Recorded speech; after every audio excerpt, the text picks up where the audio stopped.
Hi, I'm Tom. And I'm Gary, and this is The Truth in Black and White. And that's why I'm looking at this Todd Palin guy. I want to ask you guys some questions about Todd Palin. Yeah. Dude, now look at this man. I'm being honest. Come on now. Come on, let's stop playing around. They call him a man's man, right? He's running on snowmobiles. Excuse me, they're snowmobiles. I saw Greta Van Susteren interview him. I think it was last night, and he's giving her the spiel about what these machines do and how fast they go, and she was basically wondering about the fact that Sarah probably thinks this is a bit dangerous, and is she okay with that? Is she all right in your abilities? And he said, well, she recognizes the risks and everything that's involved with this, but I'm just grateful that she allows me to do this. And that's the state of most guys. We've been cowered down. We've been sitting here, even watching football. What does a half-naked cheerleader got to do with football? Why do they got to keep? If they're showing football games on Monday night, and on the NFL channel they got naked cheerleaders. That's what used to be they showed ice skating, but now it's naked cheerleaders. Well, the naked woman has been used historically to disempower guys. Your lust will disempower you. Right. And that's what's happened. We've been weakened by lust and the naked images of women. So we have no gonads. We got no testosterone. Testosterone's been siphoned out. Now a guy won't even stand up and say anything. Look at the mush mouth guys you see on CNN and Fox News talking to you.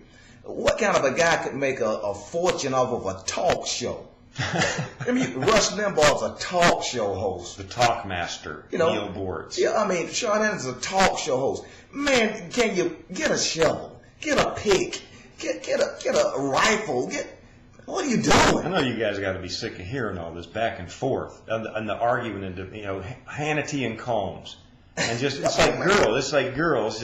And that's the thing about even watching football. As much as I like football now, it's getting sickening. To now, okay.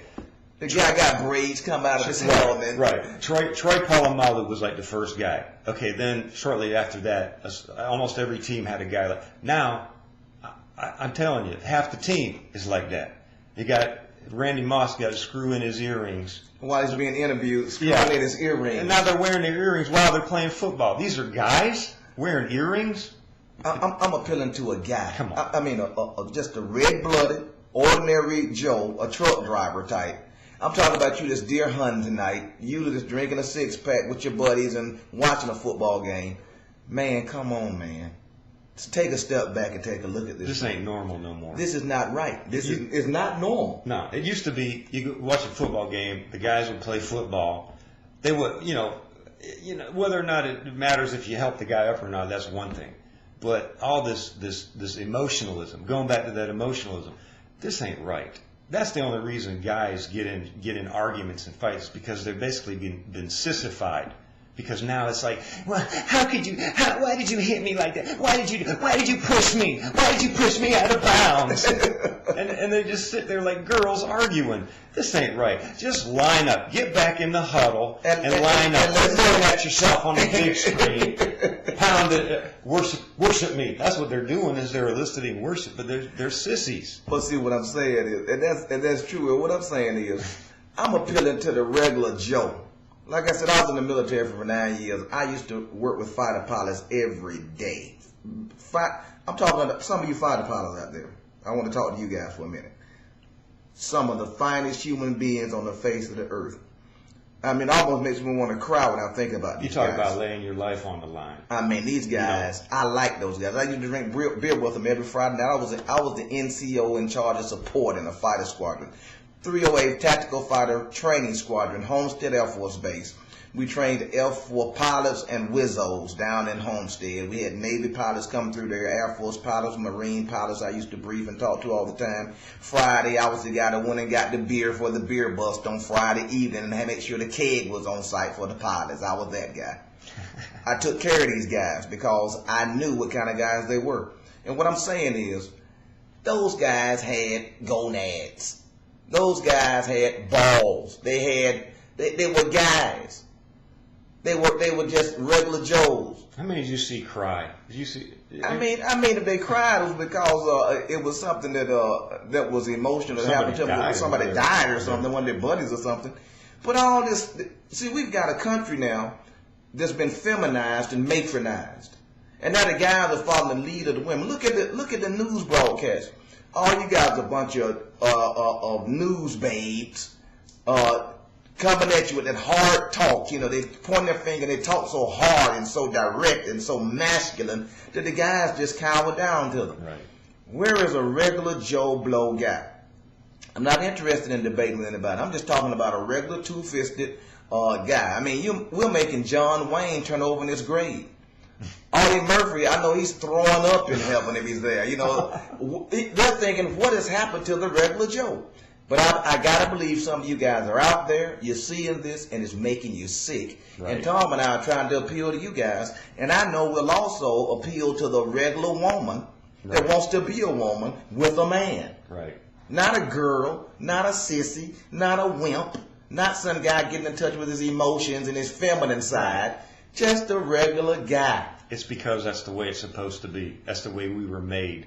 We weren't made for a woman to be leading a man. We weren't made for a man to lie with a man. We weren't made for a woman to be with a woman. And that, And you got little Lindsay Lohan now running around with a lesbian. You got Ellen DeGeneres now marrying a girl, and everybody just sits back like it's all right. And the guys just staying strangely quiet. This can't keep going on. Somebody got to speak up. That's why we're speaking up. No matter what anybody thinks about it, somebody has to say something. Because it's true. That's the thing. And everybody's been talking about how we were just looking at two guys that were supposedly Christians. And that's the people that you see on CNN and Fox and all the news media that they bring out there as Christians. They're not Christians. This guy said that they basically have the gospel to unify us. The gospel is a unifier. And they're basically trying to bring all these religions together in covenant with the government, which that ain't going to happen because Jesus didn't do that. Jesus said he comes with a sword. He comes to divide because he's coming right down the middle of the road. This is right straight down. It's black or white. We got too much gray. Everything is gray and just, whatever, that's your opinion and we have to respect and honor that. How can you respect a Muslim that's damned to hell because he doesn't believe in Jesus Christ as Lord and Savior? How can you believe that? How can you respect a Roman Catholic who goes to a mass and gives money to an empire that has sodomized millions of people, and it's the most atrocious abomination that's probably ever walked the face of the earth, with all that money and all these starving people everywhere? There's so much money in this world. There shouldn't be one starving person. There shouldn't be one sick person. That's what's so funny about Sean Hannity when he talks about Reverend Wright and Barack Obama. How could Barack Obama stay there for 20 years with all the atrocities and the strange things that Reverend Wright has said? And Sean Hannity remains in the Roman Catholic Church where the priests have sodomized thousands of young altar boys and have paid out billions of dollars to pay for the indiscretions. And yet he sits there in the Roman Catholic Church and wants to criticize Barack Obama for staying around Reverend Jeremiah Wright.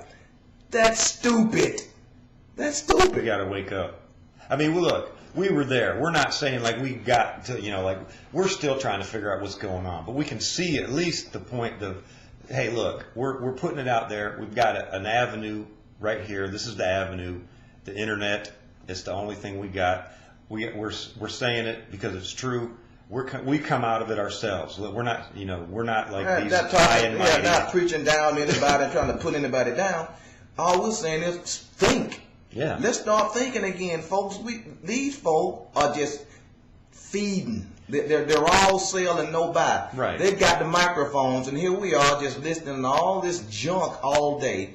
And somebody has to say, hold it, wait a minute. This is crazy. I'm not going any further. This is insane. And I'm getting off of the bus right here.